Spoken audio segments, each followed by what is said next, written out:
Hello gandang umaga. May may gawa tayong ngayon. Samsung na 40-inch na LED TV. Bali palitan na natin 'to ng backlight kasi dumating na yung order ko galing Shopee.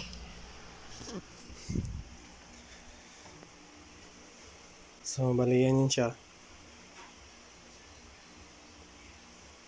So palitan na natin ng backlight. Bali ito na yung likod ng TV binuksan na natin. Bali ang ginawa ko lang ngayon, chine-check ko lang yung voltahe ng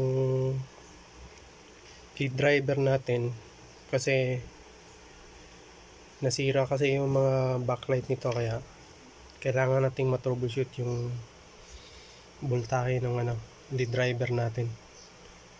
Tsaka chinek ko na rin yung pati yung mga signal dito ng T-con board natin, pati yung logic board natin.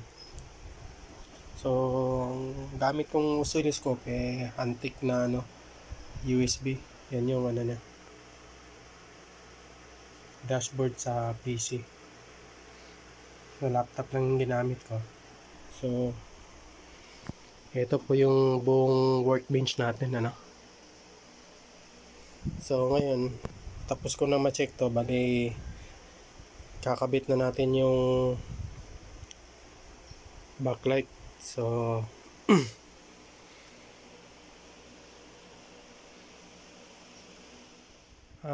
bali titingnan muna natin ngayon kung ilan yung voltage output ng display natin para malaman natin bago natin ikabit yung bagong backlight natin, strip natin. So kailangan makasiguro muna tayo na kung ilan yung voltahe na nilalabas ng backlight driver. So on ko muna yung TV. So yan, mataas na yan, 70. So 216. So ngayon alam na natin yung 216 yung nilalabas ng lead driver natin o yung PSU natin. So patayin ko na. So kasi minsan marami kasing mga technician na pagka nasira yung backlight, palit na lang ng backlight. Hindi na inaalam kung anong dahilan ba't nasira yung backlight. Kaya pagpalit mga ilang buwan lang o di kaya linggo lang sira na ulit kasi hindi nyo na-solve yung problema nung bakit nasira yung pwede rin naman kalimitan number of parts, kasi may number of parts yan lahat naman ng mga electronic ngayon may lalo na yung yung kasi sa mga ganitong may service remote kasi yan, tapos pagka nakikita mo doon, ino-on mo yung counter nun, makikita mo kung ilang oras na gamit yung TV. So pagka yung sa iba na bumibili yung mga customer sa mga appliance center, kung maaari huwag kayong bibili nung naka-display kasi tumatakbo na yung number of hours kasi dun sa seminar ng nakapag-seminar ako nito ng mga TV nung una. So nakikita po may service remote po na bawat TV. So nakikita po doon kung ilang number of hours na yung nagamit yung unit. So tanggalin ko muna yung mga tapos kabit natin yung natin lead strip natin.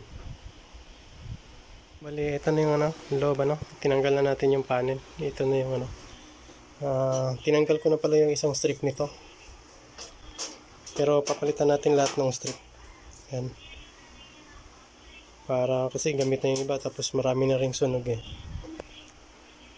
So kakabit ko muna yung bago tapos testing natin. So bali tester muna natin itong ano, naka ano na yung backlight natin, nakakabit na. So tingnan natin sa tester kung ilan yung normal voltage nito. Pag naka-load na yung backlight, tingnan natin kung ilan ang ilalabas. So bali 38 times 3 volts yung per bulb. So kailangan nasa 114 lang yung supply nito. So tester natin ano. On ko na.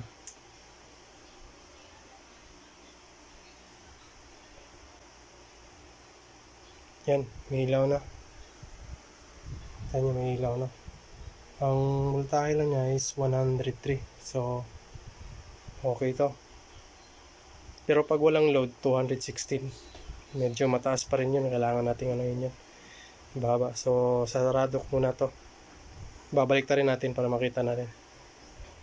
So ayan na, naka-ano na yan. Nakakabit na yung bagong LED strip natin.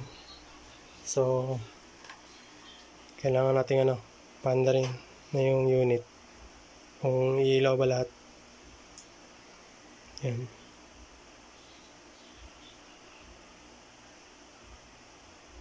Yan, umilaw lahat. So okay na to. Ano ko na lang yung ano, kakabit ko na lang yung diffuser tsaka yung reflector, tapos testing ulit tayo. So bali nakakabit na yung diffuser at saka yung reflector ano. So paandarin ulit natin.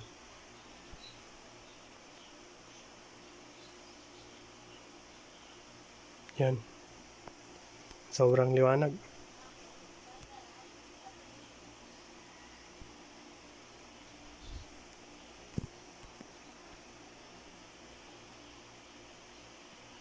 So ngayon, try na natin ano, tapos na nating may kabit yung frame dito.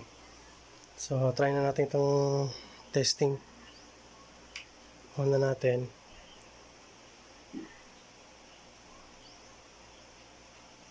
Yun, mana. So yan, maayos na. So thanks God sa ano. So i-assemble ko na to lahat ano para ano. Pero may konting ano dito kasi mayroong ano, may dead pixel. So di bali na, konti lang naman yan eh. So assemble ko muna to. So meron pa tayong konting problema no, yan o, may guhit. So subukan nating mawala yan.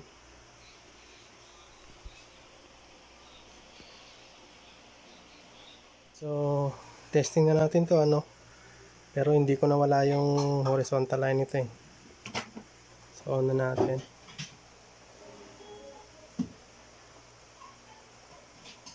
So bali yan na yan.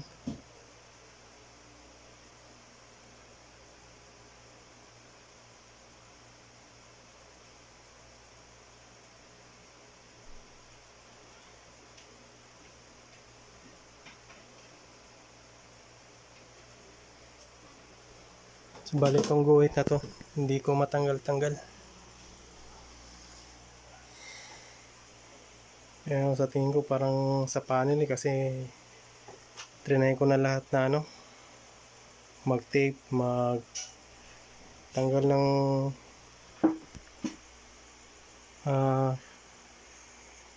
magtanggal ng mga gate supply niya, ganun pa rin. So di bali pagka ano, babalikan nating ayusin to, pero for the meantime okay na to. So hanggang dito na lang muna.